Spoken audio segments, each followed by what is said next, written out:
Well, it's kind of like a soft focus love story, but this is no love story. Sorry about the camera. I'm not sure what's going on with the front lens. It's very cloudy, and I've cleaned it with materials and bits and pieces. So, right, love stories. Let's talk about the Korea Fire and Ice from Compass Games, Adam Starkweather design. The first in the series called OSS. It's a divisional scale system. And I have not got very far. And that is not for want of trying, but it's for a couple of what I think are reasonable reasons. And I'm going to preface all of this by saying if you don't want to listen to the whole thing, I would table my, I'll summarize things by saying I don't know that the historical research for this particular game has been done very well, nor that the game systems per se are functioning the way I thought they would, or maybe I'm doing something wrong. So what I'm intending on doing is not pursuing this game any further, but looking to try and play it opposed perhaps and see if between two people or more we can come up with a better answer and a better understanding of the game systems, because I think, or I thought I was doing some things wrong, but I've had clarification from Adam that I'm not, and that just leaves me with more questions than answers and a little bit of a bad taste in my mouth at the moment.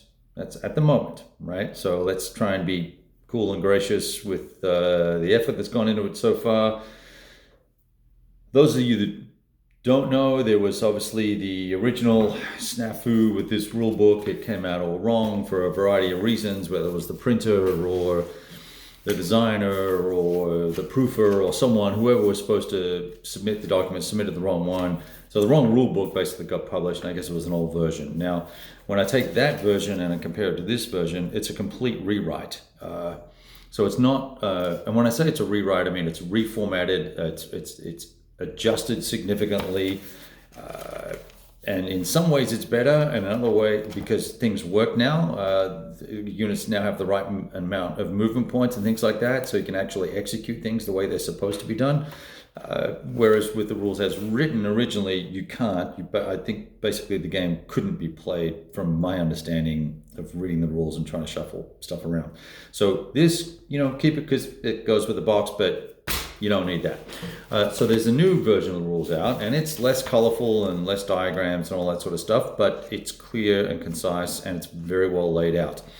My only criticism is that the game itself is riddled with tables in here that you need to refer to.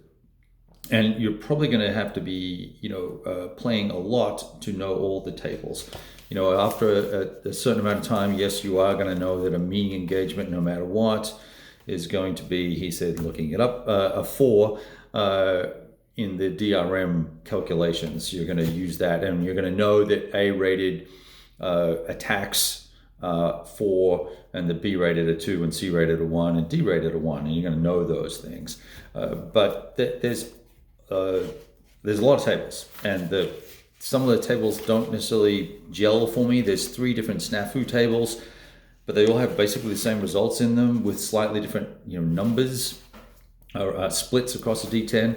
It's a little unusual. But so aside from whether I like the game mechanics or not, and we'll get to that in a minute,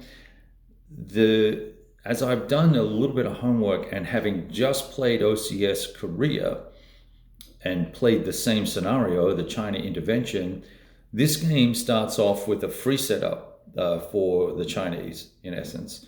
And it starts off with a kind of a blank slate, right?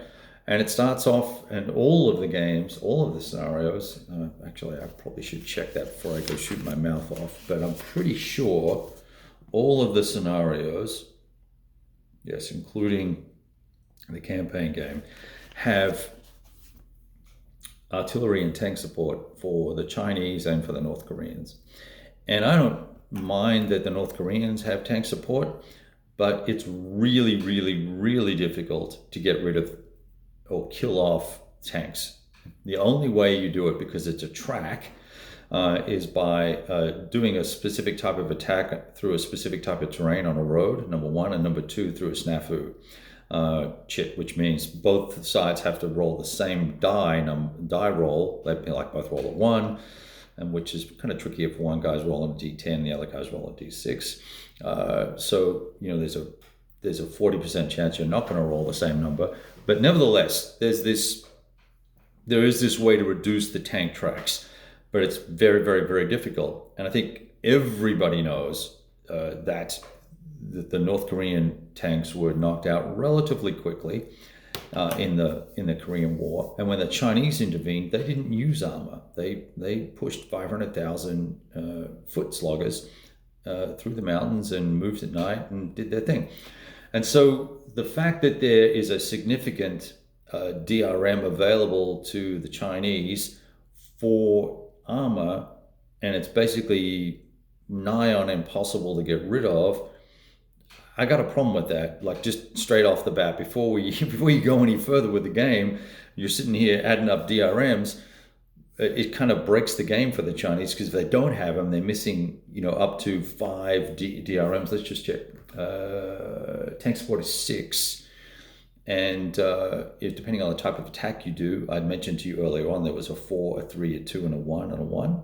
So if you're subtracting 4, you would get a 2 DRM, and if you're subtracting 1, you get a 5 DRM. So you could get up to a +5 DRM on a D10 roll. That's pretty significant. That's a 50% bump, right? Now, your enemy is also going to get the same sort of bumps because when they're being attacked, depending on the type of attack they're receiving, it's going to mitigate their ability to have armored support as well. So there's some level of canceling out, but it's still there, right? And it's really shouldn't be.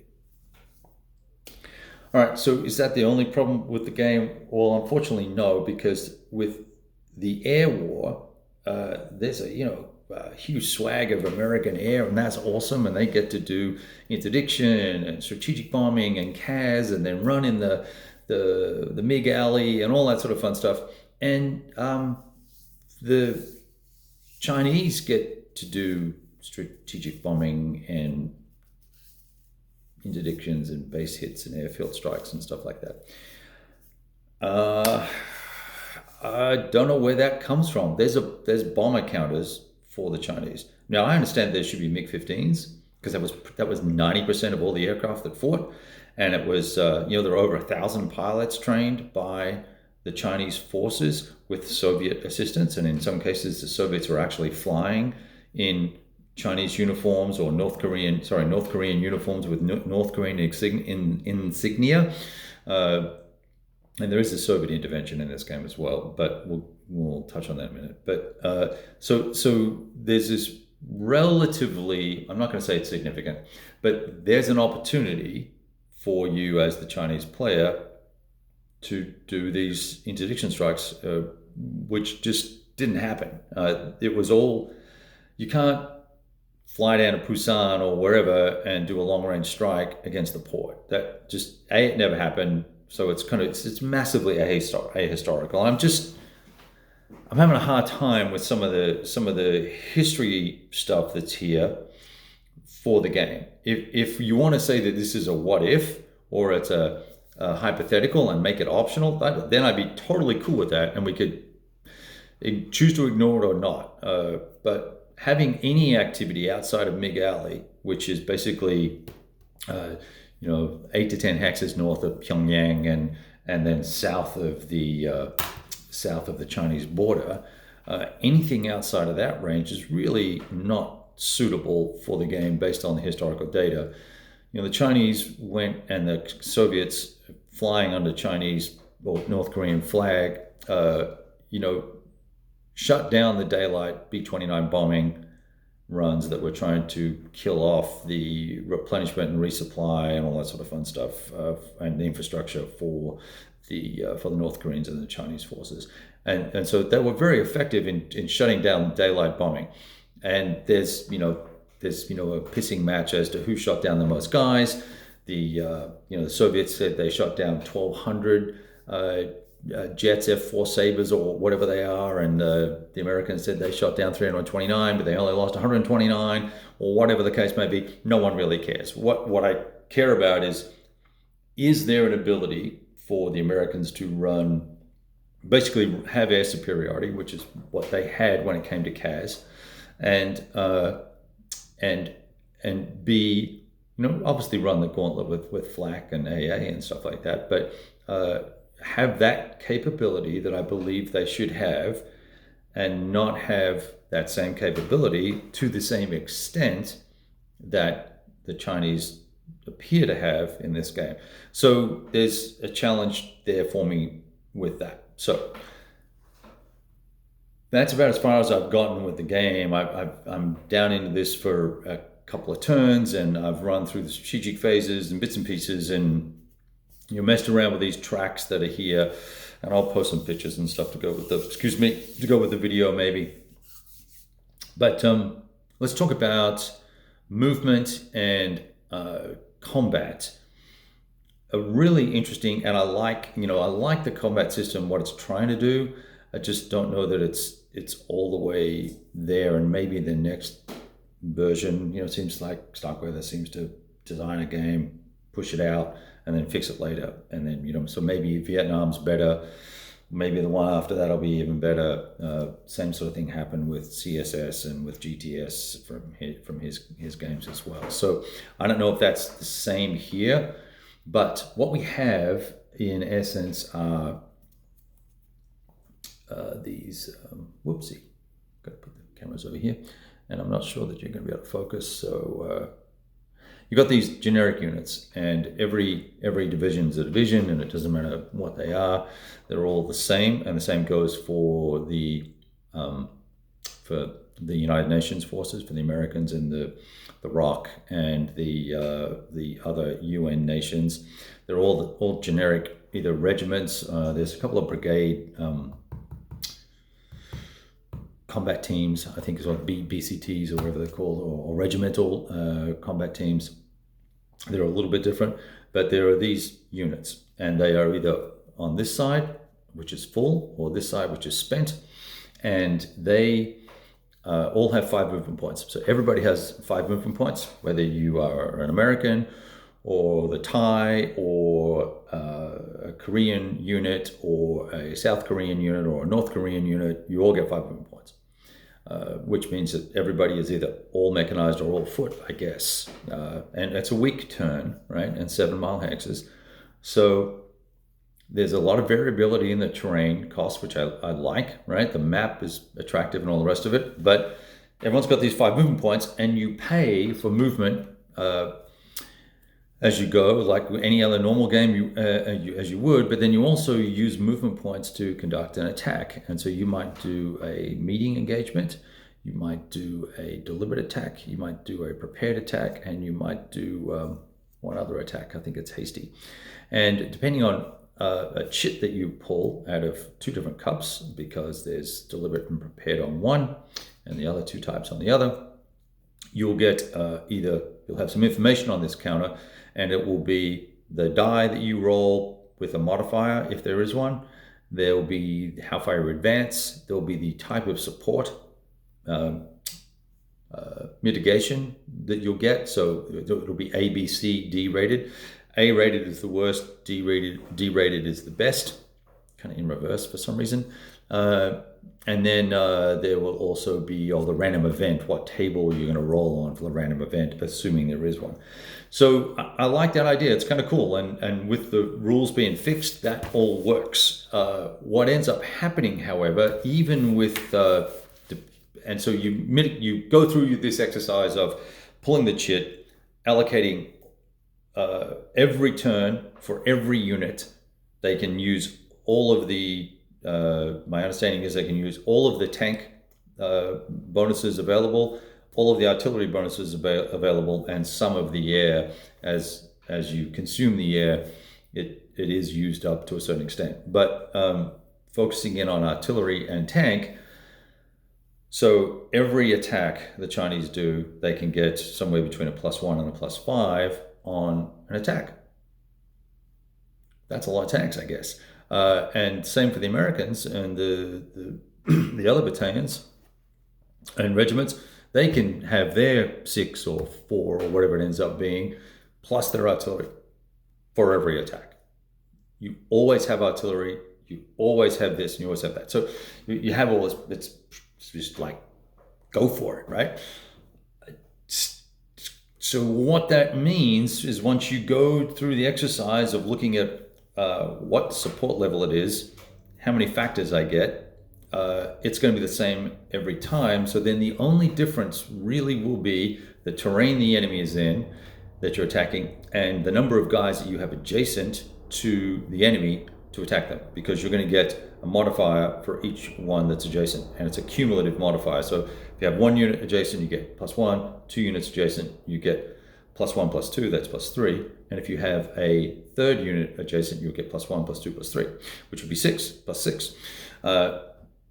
Terrain is also cumulative as well. So in rough, across a river, etc., etc., etc. But what ends up happening with all of that, because of the way the game starts out, and if you're smart with the way you structure your defense, so you don't leave too many guys lagging behind, you can really kind of limit the number of units that can be adjacent.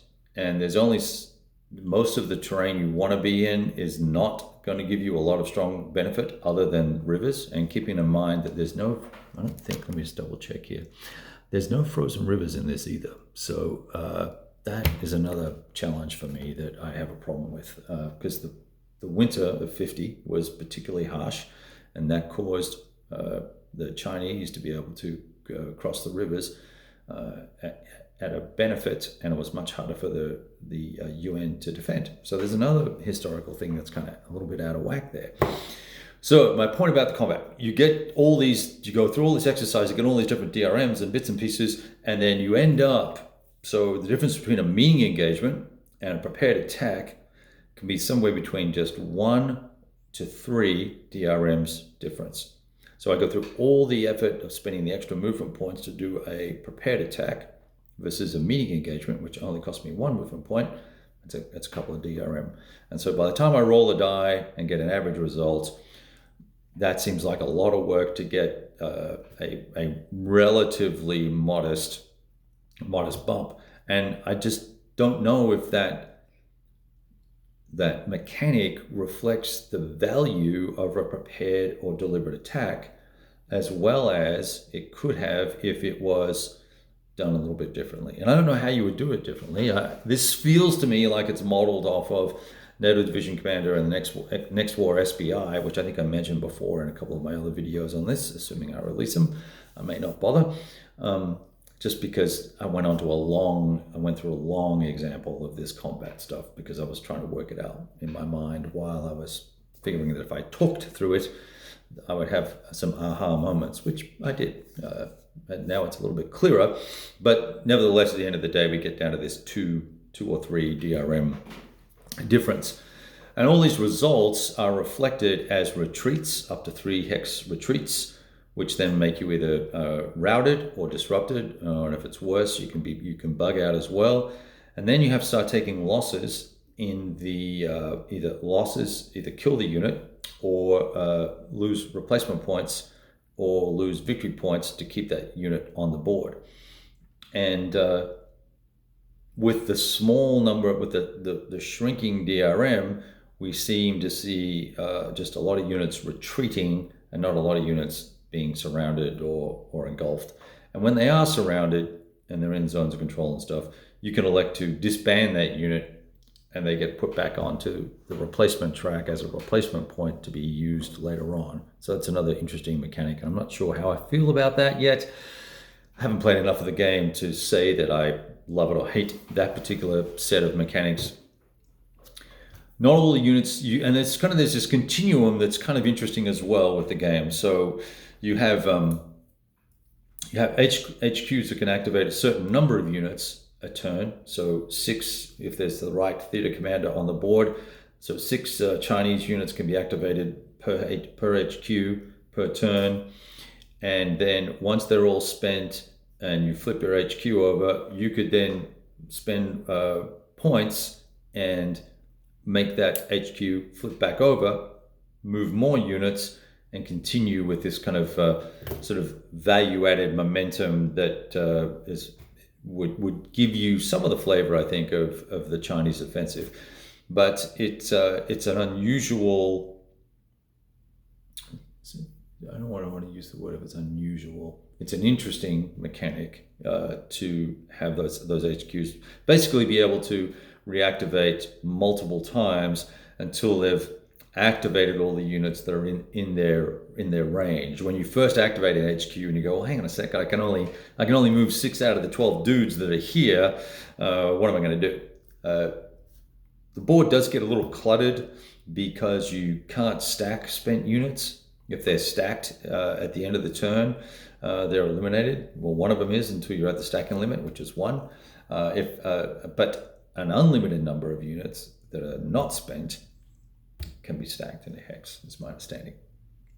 So there's quite a bit going on, and there's a lot of effort here to be different, and I'm just unclear how it's all sort of gels together.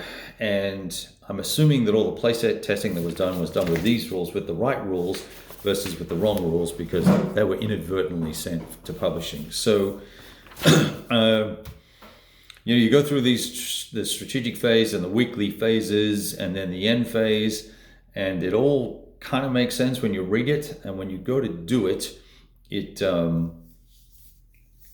can be a little bit challenging, and it seems like a lot of shuffling of bits and pulling of chits and calculating DRMs that really don't end up mattering very much. And in some ways it's reminiscent of a couple of other games I played recently where there was a whole bunch of work to get a set down to a net set of DRMs, then ended up moving everybody back 1 hex or something like that. So I'm hoping that I'm doing something wrong, but I think I'm done with this for the time being. We're going to pack this baby up, and we'll roll it out opposed sometime in the new year, and we'll see if an opposed experience will yield up something different or better. If you have played, and if I'm stating anything incorrectly here off the cuff, then please by all means do share. And if you have played and enjoyed it, I'd like to know what you saw in it and what you liked about it. And I'd also love to know what you thought about the history that's here, because for me, this takes me out of the immersion of the moment and breaks the illusion of disbelief, or the whatever the case may be, or the illusion of belief, I suppose. So I'm struggling with the historical side of it, with the armor. And because without the armor, I don't think the Chinese move. Like, they're not going to be successful against the Americans, because they have armor for everything, for everyone, in every circumstance, in every attack.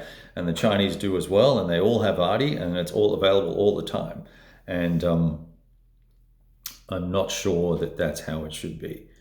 But maybe this was a part of the war that I just have not been able to research or find out about online anywhere at all. I don't know. So, love to hear your thoughts and comments, and please pop a note. We'll talk to you soon. Ciao.